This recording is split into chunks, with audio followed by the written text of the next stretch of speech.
انہوں نے گاڑی روک دی اور باہر نکلے۔ ایک نے میرا کہا کہ کہیں یہ دھوئیں سے مر نہ جائے، اسے بھی باہر لے جاؤ۔ انہوں نے میرے ہاتھ پیر بھی کھول دیے۔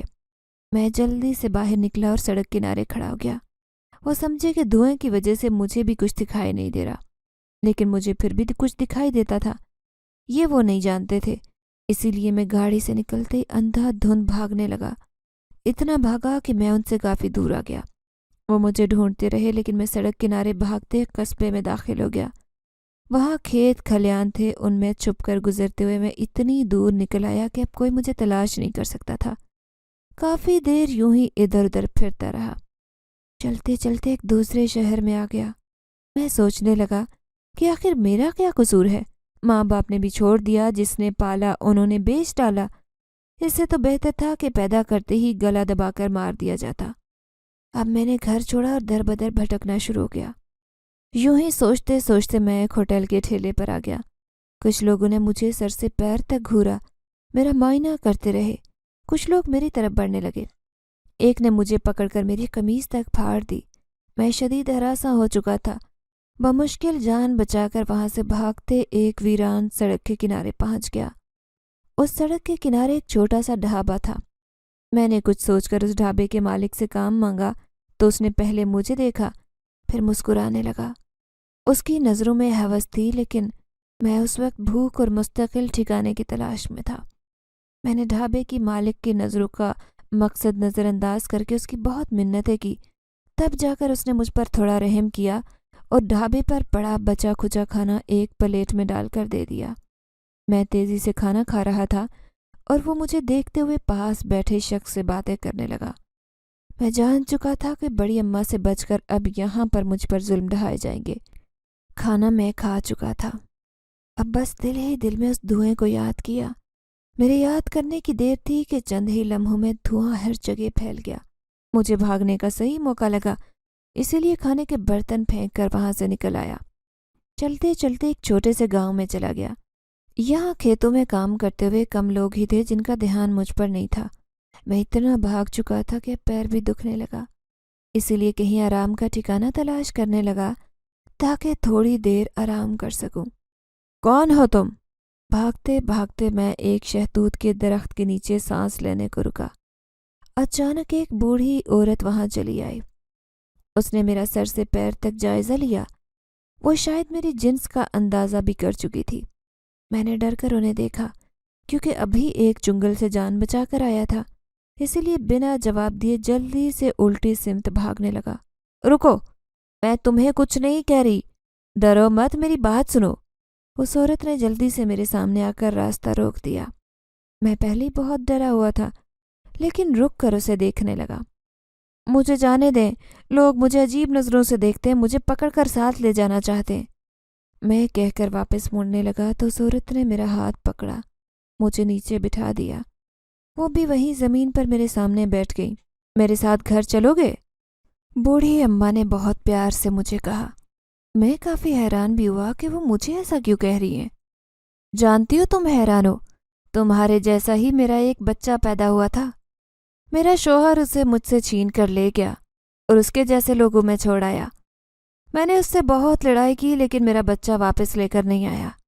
اس کے بعد ہمارے 3 بیٹے ہوئے اور وہ ہوتے ہی مر جایا کرتے، لیکن اس کے باوجود میرے شوہر نے اسے واپس نہیں لایا، نہ ہی مجھے بتایا کہ وہ بچہ کہاں ہے۔ اب میرے شوہر کو گزرے 10 سال ہو گئے، میں بالکل اکیلی پڑ چکی ہوں۔ تم میرے ساتھ چل کر میرے گھر میں رہو، شاید اسی بہانے میں اپنے بچے سے کی گئی غلطی کا کفارہ بھی ادا کر سکوں۔ وہ بوڑھی عورت رو رہی تھی۔ ان کی باتیں سن کر مجھے خود بھی رونا آیا۔ در حقیقت مجھے خود بھی کسی سہارے اور ٹھکانے کی ضرورت تھی۔ جب ہی میں نے بات مان لی اور اس بوڑھی اماں کے ساتھ ان کے گھر چلا آیا۔ انہوں نے مجھے کہا کہ آئندہ تم مجھے اماں کہا کرنا، اسی لیے میں اسی پل انہیں اماں کہنا شروع ہو گیا۔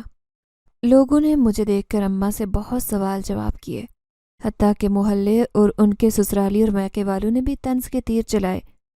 انہوں نے اماں کے فیصلے پر انہیں بہت سنایا تاکہ وہ اس پر دل برداشتہ ہو کر مجھے اپنے گھر سے ہی نکال باہر کر دیں، لیکن اماں نے کسی کی ایک نہیں سنی، بلکہ وہ مجھ سے بہت پیار کرتی، میری من پسند چیزیں بنا کر بھی کھلاتی۔ میں محلے میں کئی مرتبہ نکلا تو لوگوں نے مجھے یہاں بھی گھورا۔ کئی لوگوں نے کہا کہ میں خدا کی طرف سے عذاب ہوں، تو کئی لوگوں نے گندی نظروں سے بھی دیکھا۔ میں نے جب اماں کو بتایا تو وہ کہنے لگیں کہ ایسے لوگوں کا کام ہی یہی ہے، تم دھیان مت دیا کرو۔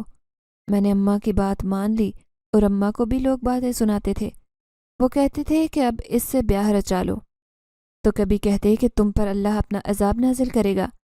اماں بھی بہت ہمت والی تھی، وہ ہنستے ہنستے لوگوں کی باتیں سن لیتی، ورنہ کوئی اور ہوتا تو اب تک مجھے باتیں سن کر اپنے گھر سے نکال دیتا۔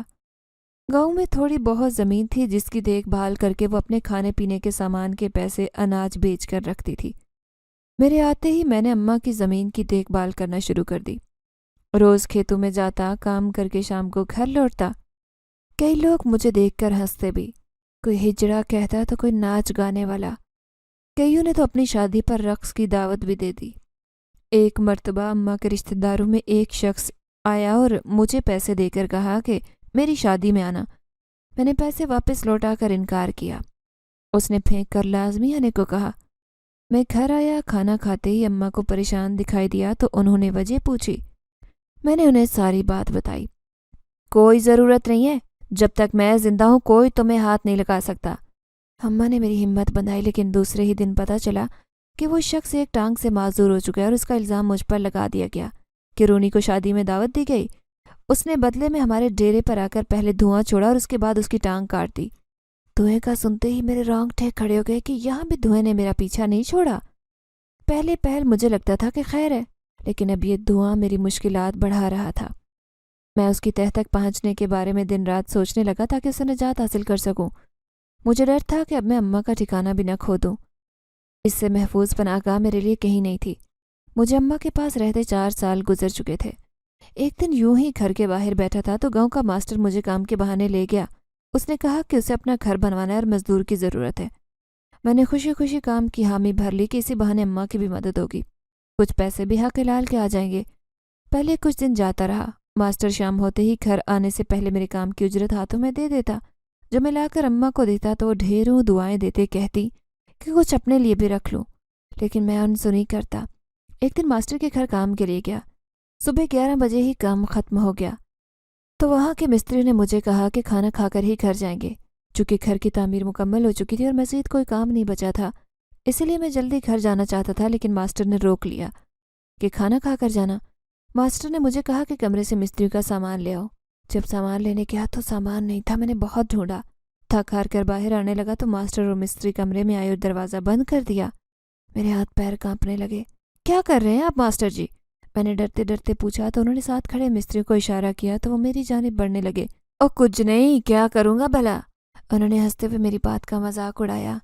چلتے چلتے میں ادھر ادھر گھومنے لگا۔ اس سے پہلے کہ وہ لوگ مجھے پکڑتے، اچانک وہی سفید روشنی اور دھواں کمرے میں چھا گیا۔ ماسٹر صاحب کے چہرے پر ہوائیاں اڑ رہی تھی اور باقی بھی حیران پریشان تھے۔ ارے یہ کیا ہو رہا ہے؟ دروازہ کھولو، لگتا ہے کہیں آگ لگی ہے، سارا دھواں ادھر آ گیا۔ ماسٹر صاحب زور سے چلائے، وہ اندھیرے میں ہاتھ چلاتے راستہ ڈھونڈ رہے تھے۔ اچانک ایک ہاتھ آیا اور اس نے ماسٹر صاحب کے منہ پر زور سے تھپڑ مارنا شروع کر دیا۔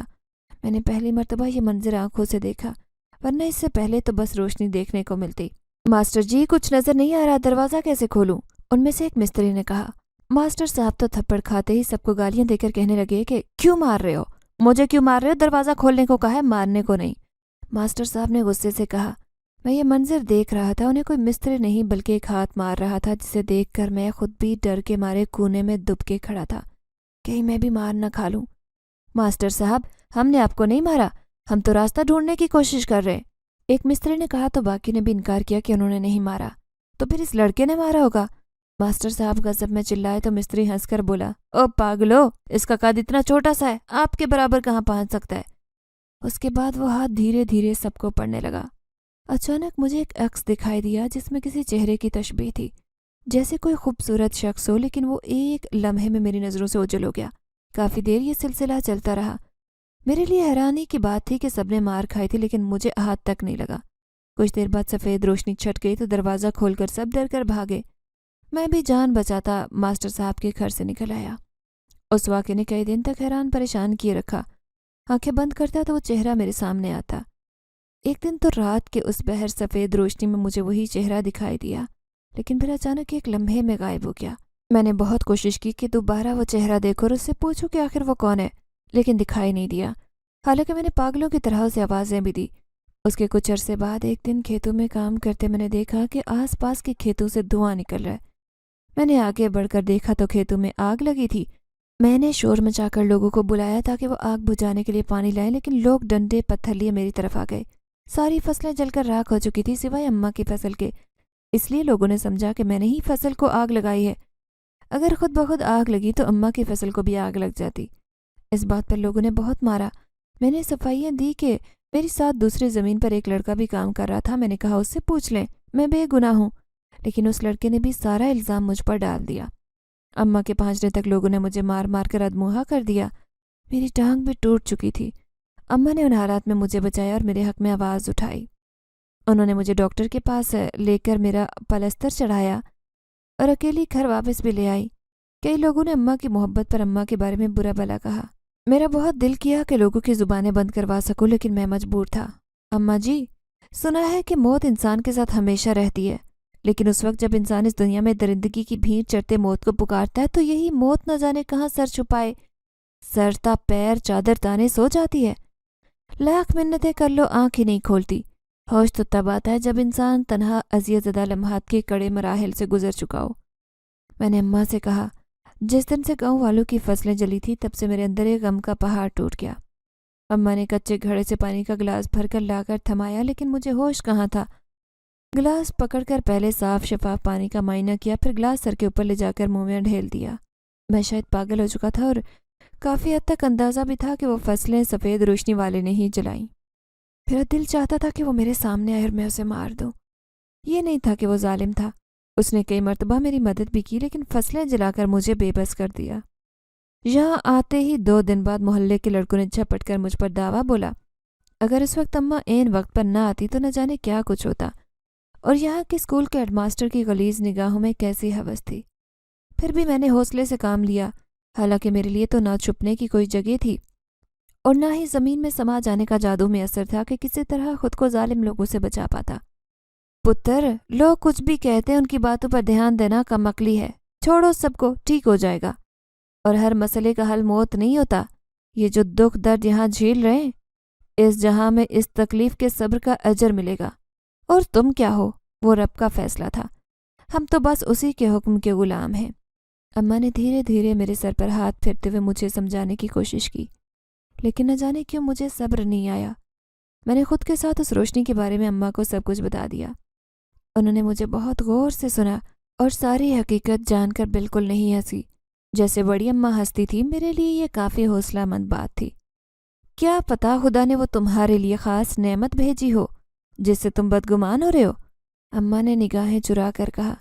پتہ نہیں کیوں مجھے ایسے لگا کہ وہ کچھ چھپا رہی ہیں۔ یہ خدا کا خاص تحفہ ہوتا ہے جو ہر انسان تک نہیں پہنچ پاتا، یہ تو بس خاص لوگوں کی قسمت میں لکھا ہوتا ہے۔ اماں ضبط کا مظاہرہ کر رہی تھی یا شاید مجھ سے کچھ چھپا رہی تھی۔ میں مزید تجسس کا شکار ہو رہا تھا۔ چلو جاؤ سو جاؤ، رات ہو گئی، اماں کہہ کر چارپائی کی طرف بڑھی۔ گاؤں والوں نے جرگہ بٹھا کر اماں کی زمین پر قبضے کا فیصلہ سنایا اور اماں نے یہ بخوشی قبول کر لیا۔ مجھے لگا اب شاید وہ مجھ سے نفرت کریں گی، لیکن انہوں نے کچھ بھی نہیں کہا۔ میں سمجھ نہیں پا رہا تھا۔ سفید ہالہ اب بھی میرے سامنے تھا۔ میں نے اماں کو آواز دے کر پوچھا، یہ روشنی آپ کو دکھائی دے رہی ہے؟ تو انہوں نے کہا، ہاں بالکل، تمہارے سر سے 2 ہاتھ اوپر ہے۔ ان کے کہنے کی دیر تھی کہ میری حیرت کی انتہا نہ رہی۔ وہ بالکل صحیح کہہ رہی تھی۔ میں حیران تھا کہ جو روشنی بڑی اماں اور اس کے گھر والوں کو نہیں دکھائی دی، اماں کو کیسے نظر آ گئی۔ انہی خیالوں میں کھوئے سو گیا۔ صبح اٹھا تو اماں کھانس رہی تھی، ان کی طبیعت خراب رہتی۔ وہ لوگوں کے کھیتوں میں کام کرتی، گھر کا راشن لاتی تاکہ زندگی گزار سکیں، لیکن میں اس سے مطمئن نہیں تھا۔ آخر کب تک سہتا؟ ایک انجان عورت میرا اتنا خیال رکھ رہی تھی، اپنی زمین تک میری خاطر خطرے میں ڈال دی۔ یہ سوچ کر ہی میں ہلکان ہوتا، جبکہ اماں نے مجھے بہت سمجھانے کی کوشش کی۔ ایک دن اماں کی طبیعت خراب تھی۔ میں ڈاکٹر سے چیک اپ کروانے کے لیے ڈاکٹر کو گھر ہی لے آیا۔ ڈاکٹر نے کہا کہ اماں کو کچھ دوائیاں منگوا کر کھلاؤں، تو میں اماں کو اکیلے چھوڑ کر دوائی لینے چلا گیا۔ اماں نے تو بہت منع کیا کہ نہ جاؤں، لیکن میں چلا آیا۔ اسٹور سے دوائیاں لے کر گھر لوٹا تو موت کا سما تھا۔ ارد گرد لوگوں کا ہجوم تیزی سے بڑھتا چلا جا رہا تھا۔